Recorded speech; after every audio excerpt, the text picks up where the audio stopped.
Well, hello and welcome to the KMint webinar number 6. I'm very excited to bring to you a guest speaker from Cleveland, Ohio today, Sharon Toerek from Toerek Law. And together, Sharon and I are going to explore agency next level territory, where we're going to be encouraging you to consider using some of your non-billable time and your clever, smart, and your people to actually take it to the next level and create a sellable, monetize your intellectual property, your assets that you actually have inside your agency that you might not even know about. So I hope you enjoy the session today. As we go through, please type your questions you might have as we walk through, and we'll answer them at the end. Let's click through. And before we do, I actually wanted to share with you some of the details about Sharon. So I met Sharon through a colleague of mine, Jody Sutter in New York City. And Jody and I, some of you will know, have presented together talking about business development. And she kindly introduced me to Sharon. Now, Sharon works in Cleveland, Ohio and across the state with agency-specific intent, helping them to monetize their internal intellectual property. So I might just pass to Sharon to tell us a little bit about how you work with agencies so our audience can know you are the lady that they need to speak with. Thank you, Kathryn. And I'm definitely a fellow Jody Sutter fan. So I'm very glad that she made the introduction between the two of us. My firm is Toerek Law. We are based in the US and we help independent agencies protect their assets and turn their intellectual capital into revenue. And there are a number of ways we do that. We'll be talking about one of those ways today during the course of this webinar, but we assist agencies from everything from IP protection and enforcement to monetization strategy to business affairs and marketing regulations. So thrilled to be here today and really excited that Kathryn has chosen this topic for this webinar in the series, because I think it's a very valuable area for agencies to explore. Yeah, fantastic. It absolutely is. And I've been really, as I do, and many of you have attended several of my webinars this year, I do a lot of research in advance and global research. And also amongst my catchment of hundreds of agencies across Australia and New Zealand, I have clients in the UK as well and Denmark. I was quite fascinated to learn that a number of my agencies I've worked with over the years have actually gone on to create monetized SaaS products and tangible products. So today I really wanted to share that with you all, because it's something that, as I asked the question in the original surveys, that you actually do have within your agency. So we're going to go through some opportunities that you have, how to own and protect your intellectual property or assets, and documentation and monetization required. But before we start, I wanted to set the scene, and I thank you kindly for answering the questions on the way in to register for today's webinar. The first question I asked was, do you have some unique process that your agency has designed? And every single one of you attending today said yes. So that's why you're here. You all believe that what's coming out of your head, your people's head, is something special. And it's absolutely true. And I think in agency land, and everyone participating today are predominantly in a creative agency of some shape or form, above the line, below the line. You are creating distinct, special, customized deliverables clients, but you might have a process that is unique to your own agency and differentiates you from another. So it was no surprise to me that you all think you have something pretty special, because of course you do. However, the next question was, well, do you think it's valuable? So 70% said yes, which is great, and we're going to show you that you're right. The other 30% were a bit unsure. They didn't say no, they actually said unsure. So again, great, thanks for joining today. We'll walk you through to hopefully clarify for you that yes, it is definitely valuable. The next question I asked was, do you sell your intellectual property separate to the production work? This surprised me. 15% said they do sell their IP separate to the production time and material. That's very low. So all of you that said, 85% of you said that you don't sell it separately, you need to attend one of my Sell Your Ideas keynotes or one of my other webinars. Intellectual property is an asset separate to the time and material to produce the idea. So That was really interesting. So again, you might learn a little bit more about that today as we're speaking about intellectual property, and it is a separate recognizable asset to the people and the materials you use to make it come alive. The next question kind of followed in two parts. Do you address the intellectual property ownership in your agency and client contracts and your agency and supplier, be that contractors, freelance contracts? So the question is around, do you talk about it is there a clause in there between yourself and your clients and between yourself and your contractors who owns the intellectual property? It was about equal answer to both of those. 55% said yes, they do talk about it in their contract with their client, and 60% said they do with their contract. But there's still a huge number that don't. So again, we'll explore that a little today. It's a bit of a risk area for most agencies if you don't. Then putting your long-term cap on, would your unique process be valuable to potentially an acquiring party? And 90% of you said yes, which is great, because right in the first question where you said, yeah, but this last question, you know it's valuable and you think somebody would consider it valuable. So we're going to help you unravel that a little bit today and get a bit of a process around it to help you monetize it or be able to take it that far if that's what you wish to do. And the final question I asked was, are you working in the US? And it was interesting, 40% of you are, and there were another 20% was saying that we are about to or we'd like to. So again, right now, I think everybody's working globally because we can. So look, thank you again for answering those questions, and I'm glad that you're here. We will give you all the answers to those as we work through the opportunities, ownership and protection of your IP, documentation and monetization. So what has value? Now, the most important thing here, and I've chosen the monopoly theme to take us through the slide deck, is you do want to create a monopoly, something that you own and you monopolize. And this is totally within your power, within your agency. And to do that, I'm going to encourage you to look inside your business and look at your non-billable time. This is where you're going to free up your people's time, your own time, to spend and invest in creating something of monetary value. So this is time not invoiced to clients. This is time where we receive no income. And when people don't put their timesheets in, we don't know what they're doing. So whatever your opinion is of timesheets, I know I work with a lot of agencies that don't do timesheets. Those that do, they do it for a reason. Now let's use it.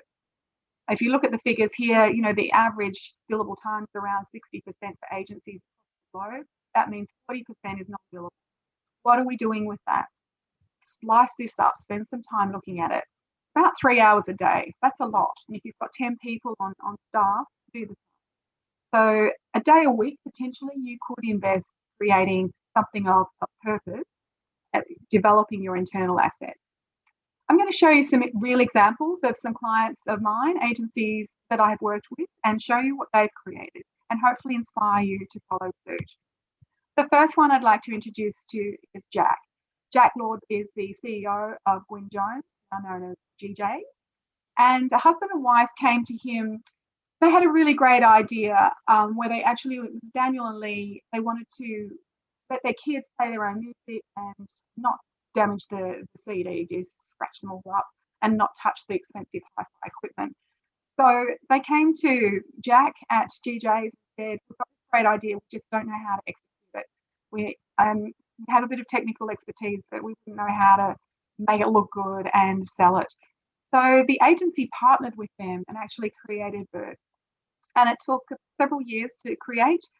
They've now gone on to audio books. And from 2015 through to now, they're worldwide and doing incredibly well.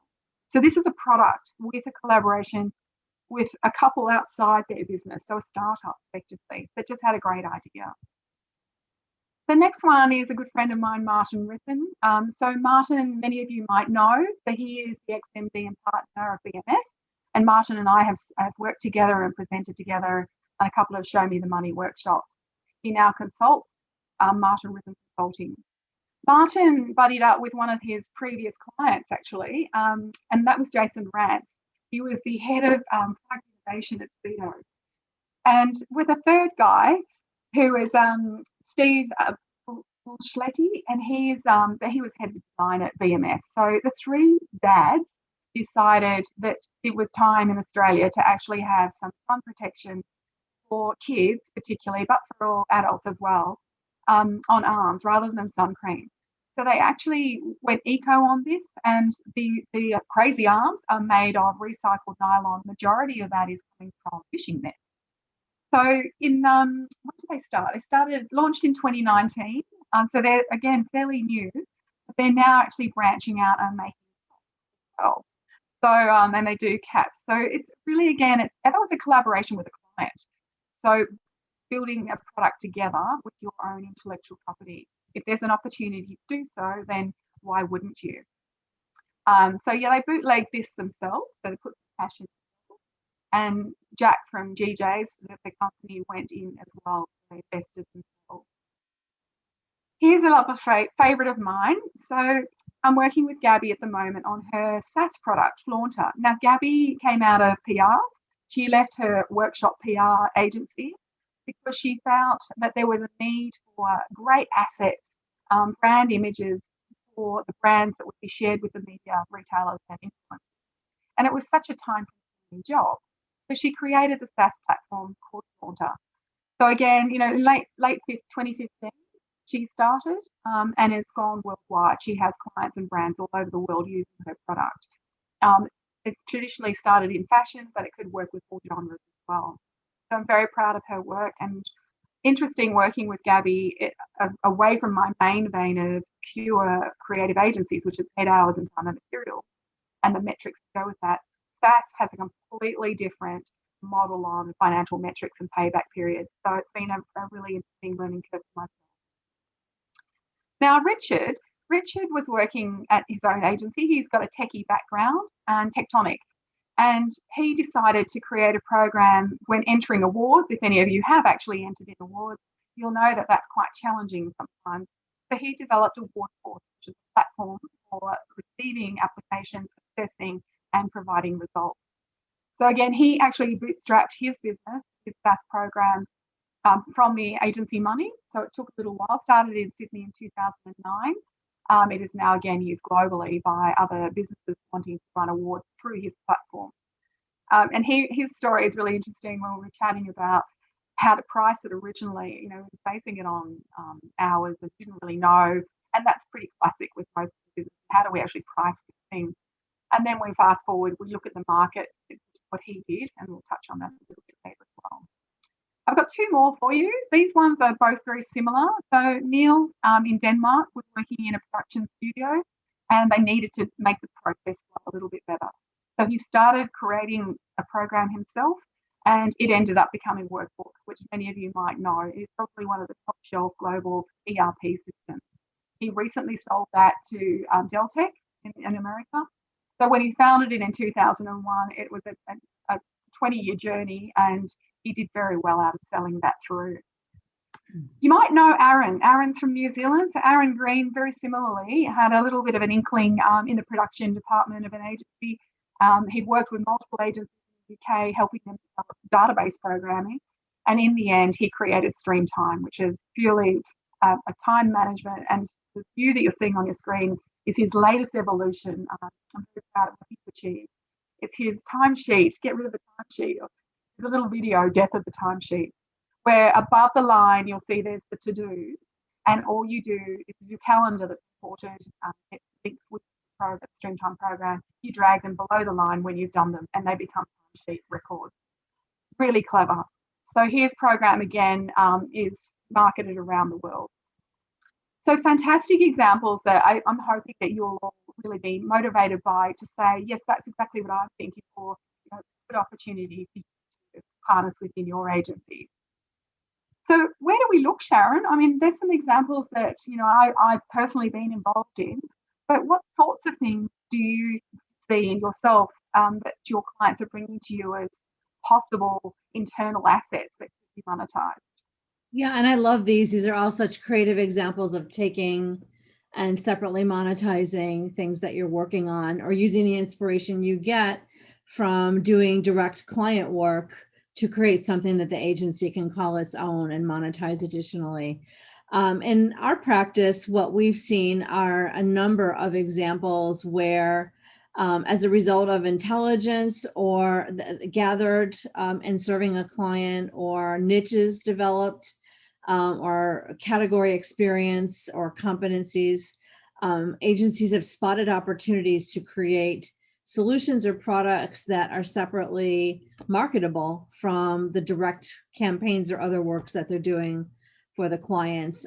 Sometimes those might be their proprietary processes. Every agency, at least every one of the hundreds that I've spoken with personally, has some special sauce, and many times they articulate it as a particular process or methodology. And sometimes you can actually segregate that process or methodology enough to turn it into a product on its own. So we've seen some examples of that. We've seen other examples of clients who developed particular category expertise and therefore have developed a lot of content around a particular industry. One example is an agency of ours that focused on specializing in the utilities industries, gas, electric, things that don't feel very exciting or sexy on the face of it, but require a lot of communication with customers and a lot of customized knowledge. And they are experts in this field and have developed extensive libraries of content. They then turn that into a monetizable content library, which they could license to public and private utility organizations in non-competing markets here in the United States for licensing fees. Another great example in the creative concepts category is an agency that developed proficiency in marketing for independently owned weight loss surgery centers. And they developed a good system for lead generation, a good set of model creative campaigns to go along with them, packaged it up into a licensable opportunity, and licensed the creative, the strategies to multiple non-competing bariatric surgery clinics here in the US that did not compete with each other regionally. And then one of the most commonly seen examples here in the States, and I think this is probably true of Australia as well, is the development of technology platforms and systems. And Kathryn, you just pointed out a couple of really great examples of those, where you become proficient in a technology as a result of a client that you're serving, and you develop your own platforms, and you figure out a way to monetize and harness those for others to use. And so original technology solutions and products that are monetizable. Yeah, look, great examples, and again, endorsement that it's happening everywhere all across the globe. And Sharon and I have had firsthand experience with it. I think there was something important in what Sharon just mentioned, and it was where you were talking about the packaging it up and selling. So you'll probably have an idea, as you all said on the entry questions. Yes, we do have some and what I noticed in doing my research and interviews is that it's when you actually then package and market it that it becomes saleable. So you need to have the actual idea, but the execution of that was really going to help you as well. So let's just step on to the idea, the concept you've got, or your process, or what you would like to monetize. And I want to remind you of the Dragon's Den, or those in Australia will know of the Shark Tank. It's really important when you have an idea that you protect it legally. So, and as you'll know from the Dragon's Den or Shark's Tank, one of the very first questions that the dragons ask the entrepreneur who's pitching, saying, will you invest in my startup business, my great idea? The first questions that they're asking are, do you own the intellectual property? Have you trademarked it? Do you have a patent? And as soon as the entrepreneur says, what, or no, then they call, I'm out. Because you must absolutely own the rights to your idea, or else somebody else might come in there and actually take over from you. So I might pass across to Sharon from a legal perspective about who actually owns the IP and is relevant to this topic. Right. And, at a high level, we'll talk about two themes here, and we'll start here on the ownership issue. But what we're really talking about is protection in terms of establishing the right protocols for ownership, but also making sure that your relationships reflect the parties' intentions. And we'll talk about that in a moment. But as you develop relationships at your agency with prospects during the new business process, which then turn into client relationships if they're concluded successfully, which then lead into the need to work with strategic partners or vendors to create the deliverables for those clients pursuant to those relationships, which might also involve engaging independent contractors or freelancers to fulfill that work, and then which almost always involves employees to deliver the work product to the clients. At each stage at each relationship that is invoked when you're doing the work, you need to think about ownership as to the IP that's being created. And the reason this is important is because it's frequently the case that the documentation doesn't always align with the party's intentions. And in this case, what Kathryn and I are concerned with is the agency's intention here. And so the first stage at which you need to really strongly consider this is in the new business stage, what I like to call the courting or the dating phase of the relationship. And this really refers to taking the steps necessary to stake your claim to the rights and the intellectual property, and be very clear about the fact that everything that you are ideating and the process of pitching to a prospective new client remains the agency's IP. You certainly hope that those conversations result in a fruitful relationship ultimately, but if in the event they don't, you want to make sure that your stake to that IP is very clearly framed. And there are a couple ways you can do that, and we'll talk about the documentation shortly. But you want to make certain that your communications on this point are very clear, both at a business level, and also that they're supported by the proper documentation legally.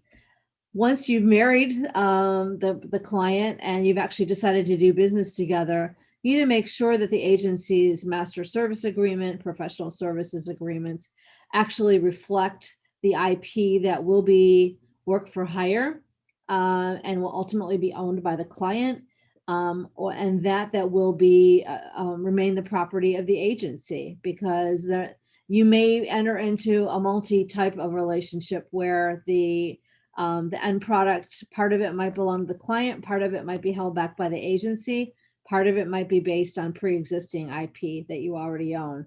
The point is to be clear with the client in the course of the relationship and to make sure the contract documents reflect ownership appropriately, because you can't monetize later and take advantage of later opportunities to monetize what you don't own and what you may have inadvertently transferred to the client in the course of your relationship with them. Yeah. Strategic partner, I'm sorry.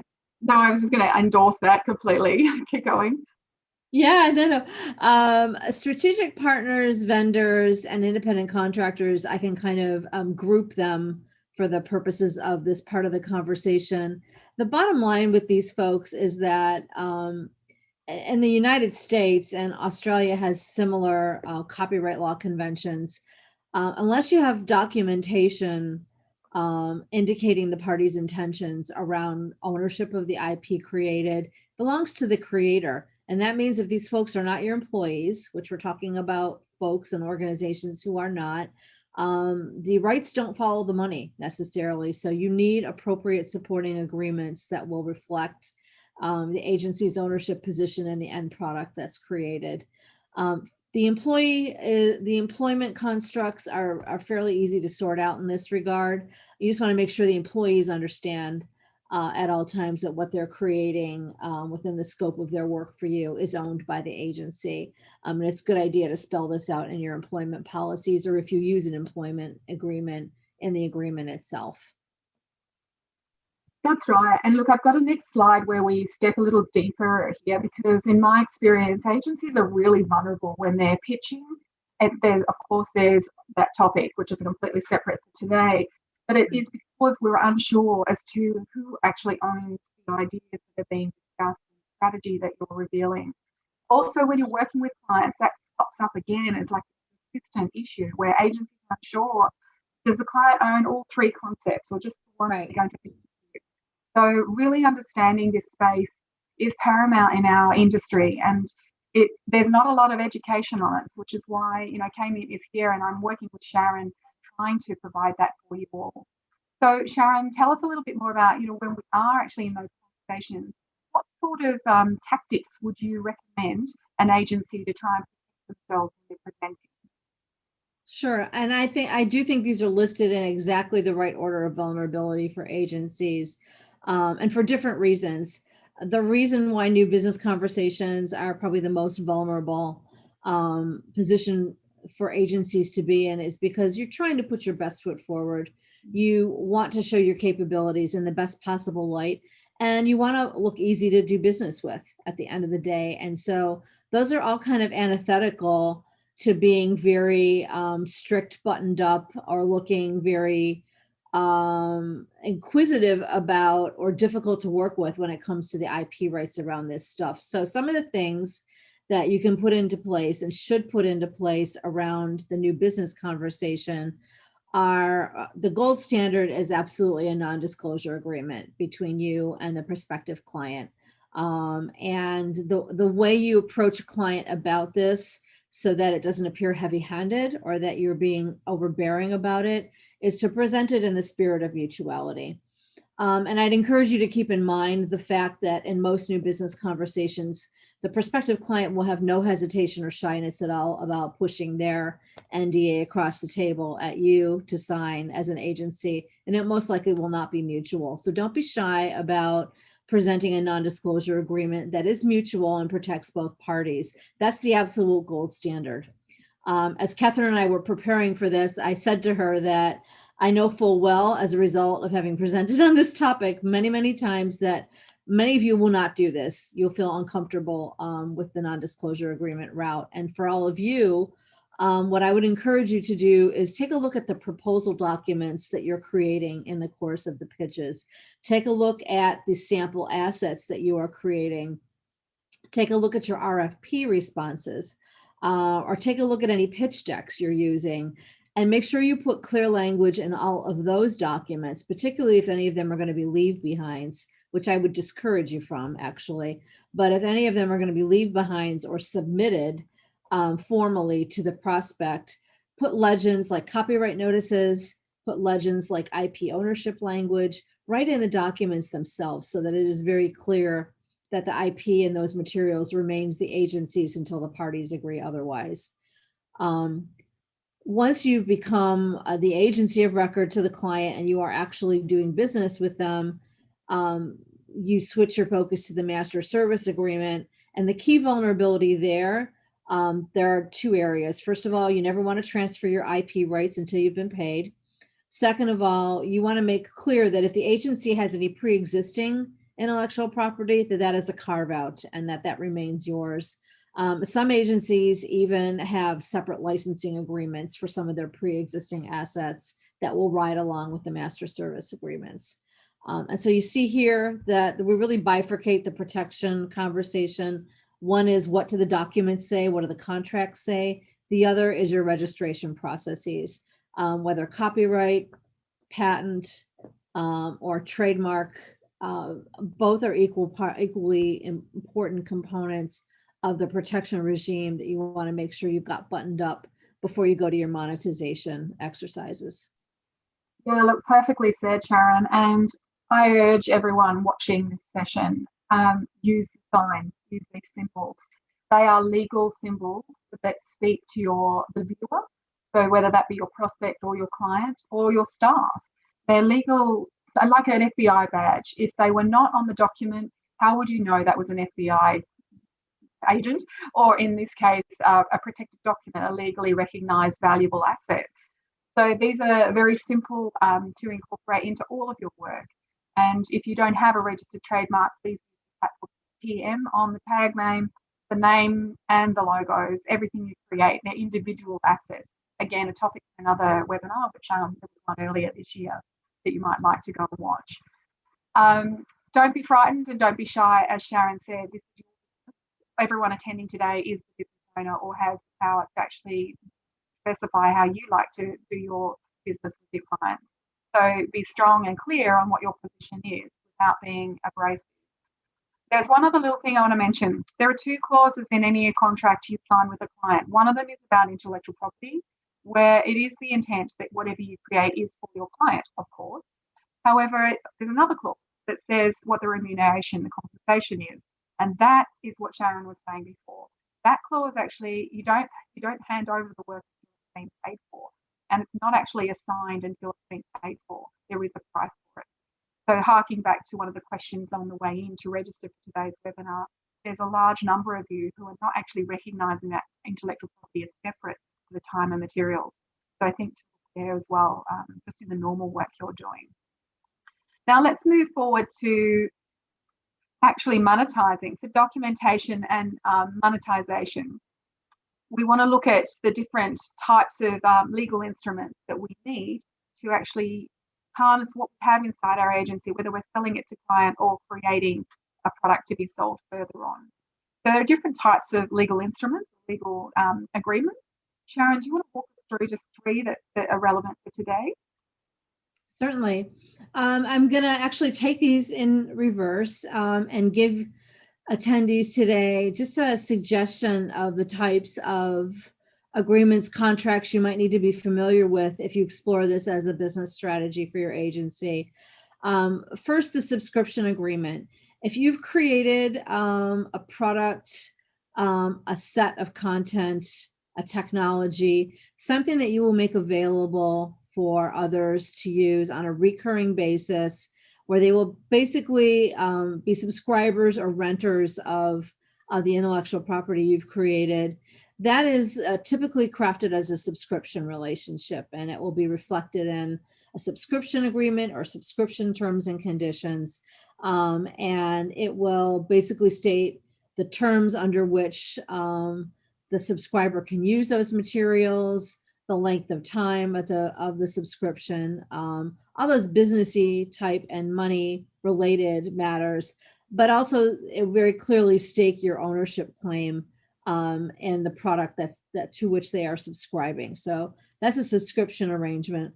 A license arrangement is a document you might see in a couple of scenarios. I mentioned a moment ago that in many cases, if you are licensing a proprietary agency created product to your client versus creating it as a work for hire, you may have a separate license agreement that rides alongside your master services agreement. Or if you are going to market with this separate product, you may have licensees who are able to use the intellectual property in defined ways, and the license agreement will govern the terms of that relationship, as well as state your ownership in the product, the service, or the content. And then there's the good old-fashioned asset sale agreement, which you can think of just like you would think of an agreement governing the sale of any other asset that your agency owns. Intellectual property may be intangible, but it is property. It is real property, and it is something you can buy and sell outright. And if your strategy, and Kathryn will get into this in a moment, but if your strategy is to sell it outright to a third party, then the contract documents that reflect that relationship will look very similar to an asset sale document for any other type of asset that the agency is selling to a third party. So those are some of the most common legal instruments that you would expect to see when you're exploring monetization opportunities with your IP. So there's a great couple of ideas that came to my head as Sharon was speaking. In Australia, we've just started our new financial year. You should have these documents ready. So put them in your budget to actually have them produced for your agency. Call Sharon, call someone local, whoever your legal representative is. Put it in your budget as if you're intending to do this, so that you're no surprise that when it comes, you've got the funds to actually purchase these documents. And you might need to massage them or adjust them for future slightly different terms. The other component that Sharon was mentioning about the asset sale agreement, it is like land and property, hence the monopoly buying houses and hotels. If you're in a pitch scenario, it might be that your prospect likes the idea, so you can actually sell that to them. They can have it, and they can have the cheaper agency execute it. It certainly won't be as good, but that is a real possibility. Again, if that is something you're wanting to happen, because it's an awesome idea, you want to use it. You might be annoyed if it doesn't get executed to your liking, but that is an option that you could consider as well. And so have that in your terms and conditions and brief your team on how you might see that transacting. If you're going to use your non-billable time and create an asset with your secret sauce internally, then it could be any of these three as well. So that kind of takes us on to the next part, where we're going to start talking about monetizing it and what documentation you might need. So I'm going to use this slide here as a Kanban, what's to do, what are we doing, and then what is done. One of the things that I'm very strong about at KMint is the process. So we're here, we want to get there, and it's breaking it down. The legal aspects of it are just as important as your team focusing on how many hours are going to be invested into developing your idea. You also need to reflect that in your budget, in your time allocations for them, billable, non-billable time, investment time. Maybe you've got a new term that you're going to call it inside. It will probably, from my research, talking to others that have done this, it could be a 2-year campaign. Martin and I were talking, Martin Griffin, and he said, speed is a function of money. So if you have more money to throw at this, you might get this done quicker. If you don't, and you're bootlegging it through your own business, it could take a little longer. And in most of the companies and agencies I've worked with, it could be a 2-year plan. So make sure your job management systems have a job set up for this and tasks. Your P&L will probably have a new cost of service, like direct costs related to purchasing materials for the actual event, the product. You'll also have on your balance sheet possibly some new non-current assets where you might register the trademark, the name that you're going to give it, or if you are going down the patent route.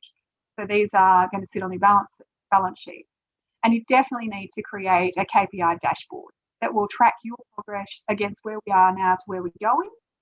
Break it down into quarters, sprints, be a bit agile, make people responsible internally for components, working together as a team. Really important. Otherwise, it will be left to you as a business owner, as usual. So please, this is probably one of the most important steps if you're going to embark upon this journey. Another little side note, intangible assets are governed universally by the International Accounting Standards. You must be able to identify it in words, and you must be able to control it so nobody else can dictate how it is used. And it must be able to deliver economic benefits. We are thinking money, revenue streams, but it might deliver you a cost savings or a benefit as well in another economic form. So these three are fundamental to be able to categorize your idea as an intangible asset. And there are a whole bunch of rules around intellectual property as what constitutes IP as well, which Sharon can help you with. There are 3 common market methods to value your ideas as well. Now, there are probably, since this intellectual property has become more and more a topic across the globe, there are over 39 models, financial models. Many of them are bespoke in-house computations to value what it is worth, but they all rely on 3 fundamental foundation calculations. The cost method is probably the easiest. You literally add up all the costs, your people's time, your hard costs to purchase the presentation materials, your registration, everything to do with the cost of building the idea into something that's saleable. And that's it. Hey presto, that's how much it costs. And so you might sell it for that. The market value is based on comparing your product or service to others in the market. So Richard did this with Award Force. At first, he didn't know how much to charge for people to submit their applications or to buy the program to run an award event. So he looked at the market to see what others were charging something similar. If you're pioneering and there is no one else in the market, then you might look at a payback period, which I'll come to in a minute. Future income streams is the best of the 3. It's superior in as much as it looks at, yes, how much it costs me to make this thing, yes, what's everyone else doing, but it's actually what it's worth future revenue generating. So I would advocate you actually do all 3 cost methods, cost, market, and future. And doing all 3 simultaneously in a program that will give you those 3 output results as to how much is this thing worth, what will I charge for it, you'll come to a better idea as to what the relevant price is. Just like ideas and ideations, there's iterations of this. So you might go in easy and then grow larger if you think that the demand and supply curve dictates that. Again, another classic measurement. Working with Aaron from Streamtime, when he first created Streamtime, because he'd come from a background of hours and materials, he was charging an hourly rate use his program. Then he realized he had to move to the SaaS model, so software as a service, and the price came right down. And he said the first few months, that was like really hard to digest. You'll probably find the same if you follow the SaaS route, because we're used to billing time and materials, and it's usually a lot higher than the SaaS rates we're seeing. So it takes a little adjusting, and cash flow will be a bit of an issue at that point. So again, with plans, making sure that you've factored all of that in. There's also some money that can help you. So I've worked with agencies to look for grants, and some of them receive them on a recurring basis. So I've just listed 6 here that are available today, and many of them that are listed here have been available for many, many years. It's not like they're just available once and that's it. So Boosting Female Founders Grant, Gabby from Toronto has actually participated in this, and the values are quite extraordinary. So it's really something that I'd urge you to look at, up to $500,000 for this particular one. And most of them will follow suit in that there's a co-contribution or a so if you put in 100,000, then they will also put in 100,000. Put in 20,000, they'll put in 20,000. The last one on the list here is quite interesting to me. I only discovered this in my research recently. Austrade Landing Pad. Now I really like this. This is a 90-day commitment where through Austrade they'll actually put you up in another city. So in a landing pad, as they call it, it could be Singapore, Berlin, Shanghai, or Los Angeles for 3 months. Got to get yourself there, but you're in an environment which is fully supported by experts to help your idea take to the next level, basically. So, a great way to help fund, if your agency is able to contribute some, or you personally are putting your hand in your pocket, then this might also give you a bit of a kicker. Number 4, the Export Market Development Grant. And the number 5, the Research Development Grant. These change quite often during the years. But the 5, the Research and Development Tax Incentive, is a 48% tax reduction. So if you're making profit, then this might be a way to reduce that profit. So, take a look at these. I think, again, it's just an area that, comes by me quite often in the finance realm, but maybe not be aware that it's possibly going to help you get started. This is what I mentioned a little bit earlier about a payback. It's a pretty basic slide where we look at what is the cost, and it could be hours, it could be the non-billable time per month. Just worked it out on an average rate. Maybe there's 4 people in your agency working on developing it, and perhaps there's some time and materials adding together to 35K. So the cost for the business might be 35,000 over year 1, and then maybe you're going to look for a payback period. I've just worked out you sell 10 a month, 200 each, whatever it is. But it could be a longer, and you can display that on your dashboard as a graphical format.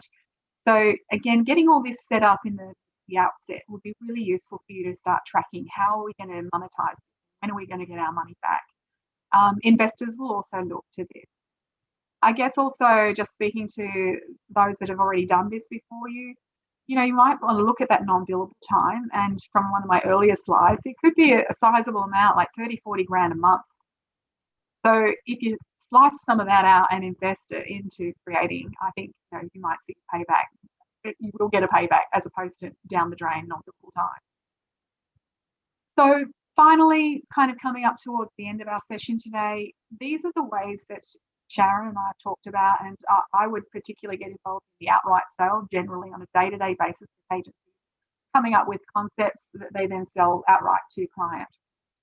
There are other ways, though, talking about using your secret sauce, your special process, or white labeling, all the different processes that you have that you might transact as a SaaS project. You might have license opportunities. And there are a couple of others that Sharon had suggested as well as to how you might hold them separate to the agency, and how you might work as a JV, joint venture, or maybe you're going to be merging with another to create. Sharon, did you want to add anything on these actual, how you would do transactions from a legal?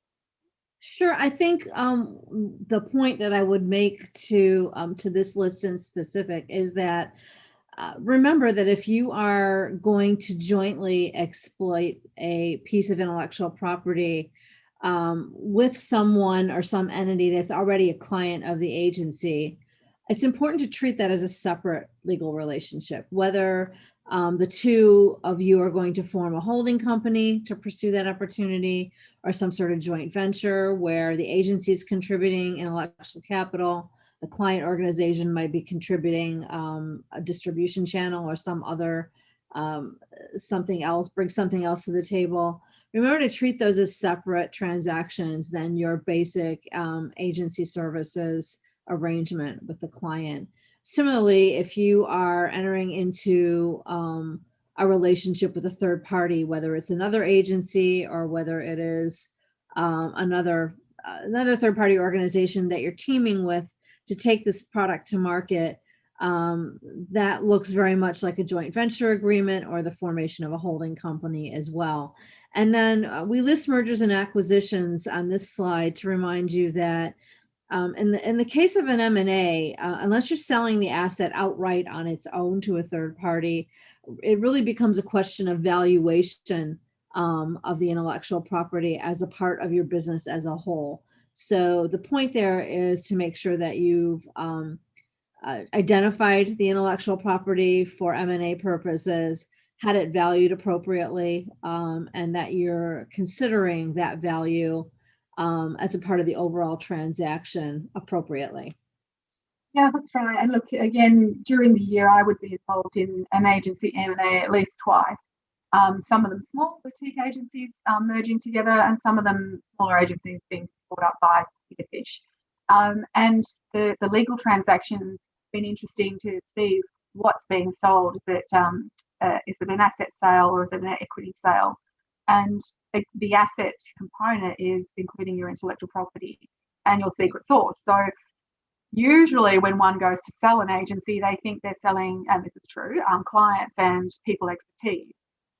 The client contracts, and I'm off tangent a little bit, the client contracts are only as good as your termination clause. So if it's 30 days, then it's 30 days. So they're not being valued as much, although longevity with the client would be appreciated and considered valuable. The staff as well are only as valuable as their termination clause. So again, if clients can leave, people can leave. The process, though, is often overlooked. The intellectual property that you created inside and developed as an asset is what we're talking about today, and it's why you're attending today. So if you are thinking of an exit at some point, don't forget that you've got this process that often I see is just handed over. It's just, well, it's the agency, it's how we do things. But you've recognised 90% of you as saying that it is worth that something for someone to acquire you. And the other 10%, I think you've come on board now too, that of course it's worth something. That's what you've created. It's a saleable product, asset, property that you can monetize. And the transactions are slightly different to your normal. I wanted to just speak about licensing as well. More and more over the years, selling intellectual property ideas to a client for a fixed price has been completely normal, and sometimes it's just given as part of the execution as your feedback on the questions. However, with licensing, it means that you actually retain control of the idea of the asset, and your licensee is allowed to use it within certain criteria, the parameters that are spelled out in Sharon's contract with you. Licensing is something that I recommend you offer as an alternative to a fixed price outright purchase. And it is a massive industry. I know some of you in the agencies attending today are familiar with licensing because of your clients more than anything. But for those that you are not, oh, look, and pardon me, I've actually skipped over that slide about subscription, registration, white label. But I think we've covered generally that, what we're talking about as well under this banner of licensing, as well as moving to characters and other things that you would have, but certainly registering your white labels as well under license.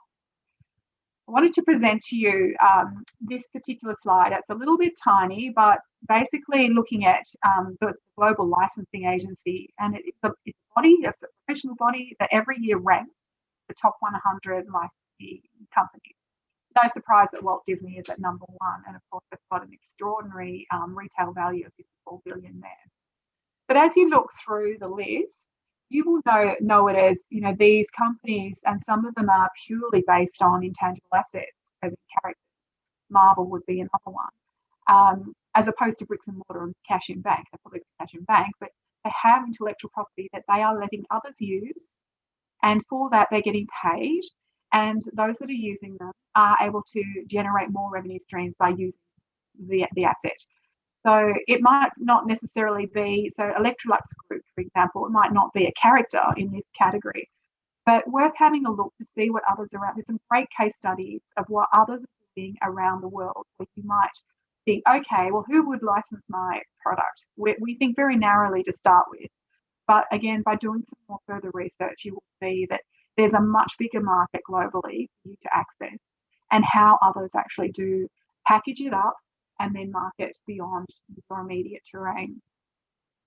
One of the most popular ones at the moment is quite an incredible story. Any of you who have kids, and I know a lot of you do, this is the most watched video in YouTube history.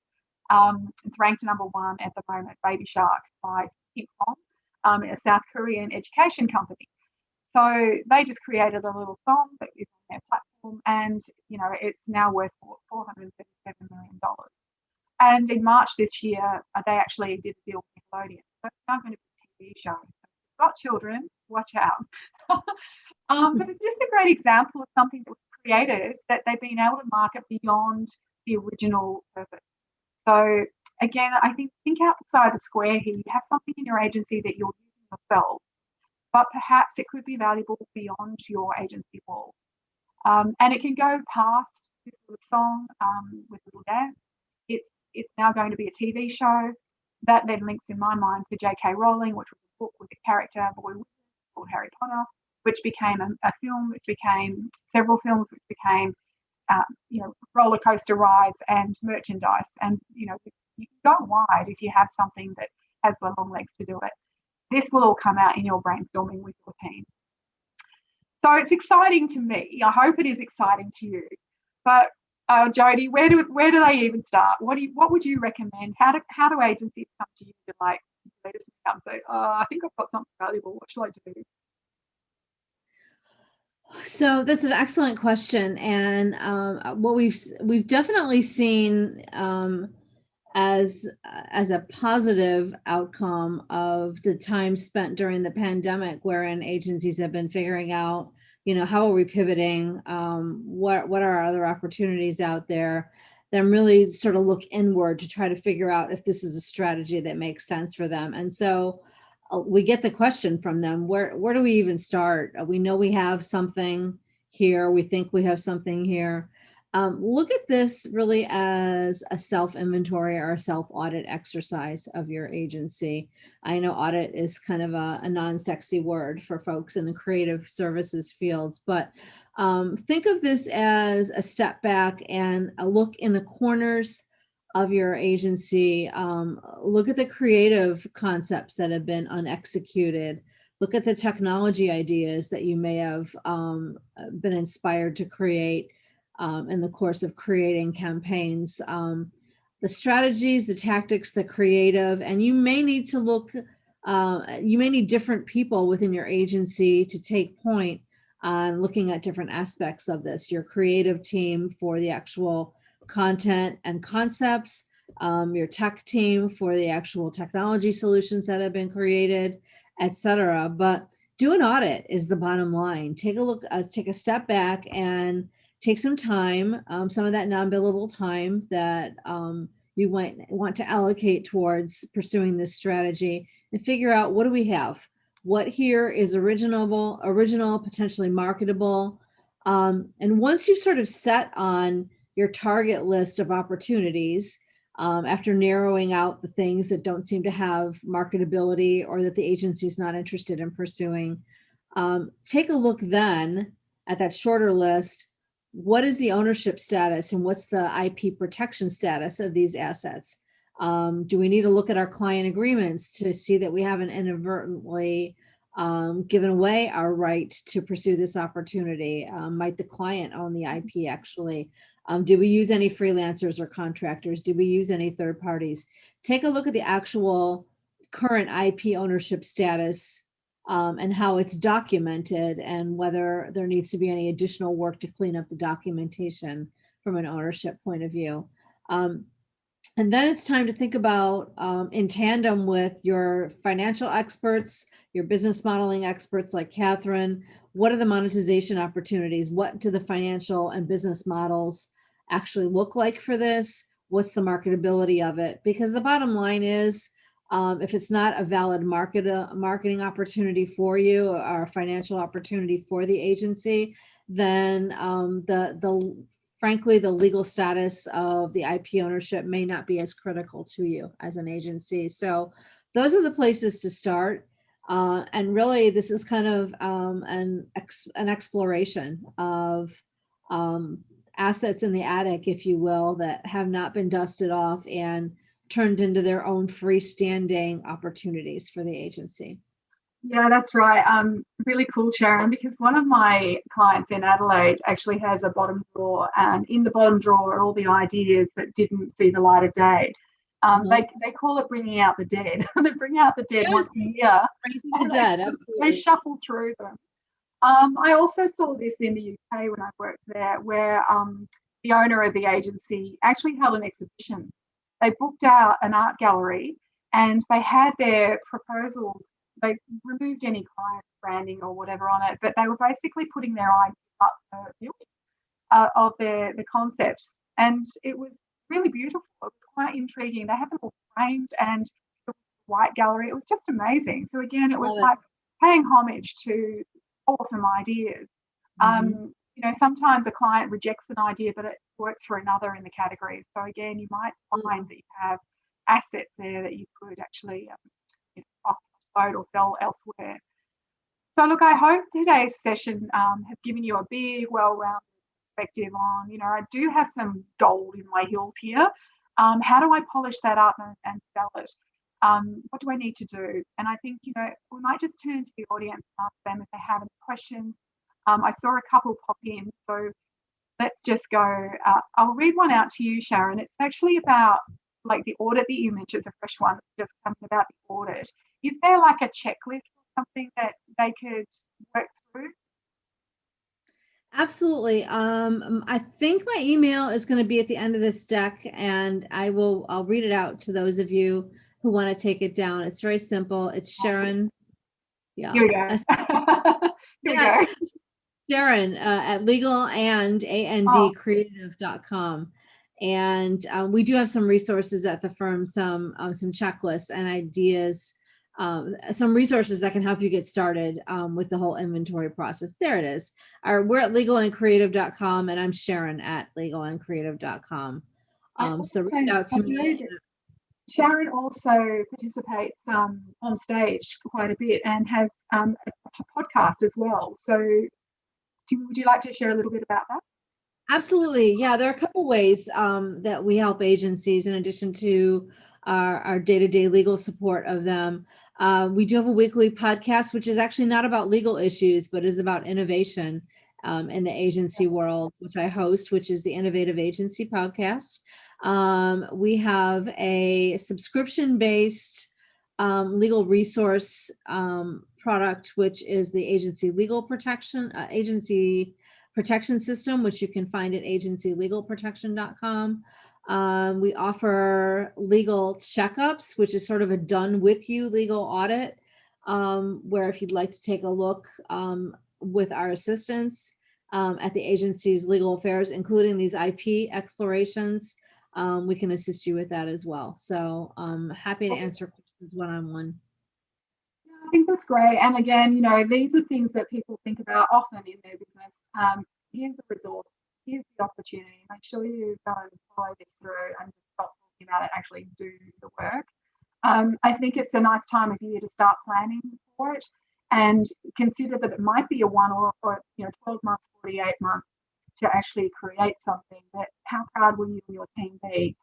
I did have a question that popped in, which was about what if the staff come up with the ideas? And so I think I read through that one, John, that was a bit concerned that the staff would own the idea. But I feel we covered that, didn't we, Sharon, with your employee contract, your work for hire contract? Right. If they're developing concepts, ideas within the scope of their employment with the agency, in the United States, and I'm confident It's the Australia same is here. similar. Yeah. Yeah, then the agency owns the intellectual property and all of that, and your employee policies and your employment agreements should reflect that. But if they're doing side projects, moonlighting, and your agency's policies permit them to do that, and it's not within the scope of their agreement, they may be able to exploit those separately. Definitely. Well, look, we have come to the end of the session today. I really thank everyone for joining us today. And thank you very much, Sharon, also for joining us from Cleveland. Your contribution has been really valuable to everybody and also to myself. It's been wonderful. One last thing before I go. Sharon and I will be presenting again together later this year with Kathryn Williams and Jodie Sutter. So join us for that, where we'll be talking about the Agency Value Council. So again, a really hot topic and one not to be missed. So I look forward to seeing you there. Thanks again, Sharon, and thanks, audience. Thanks, Kathryn.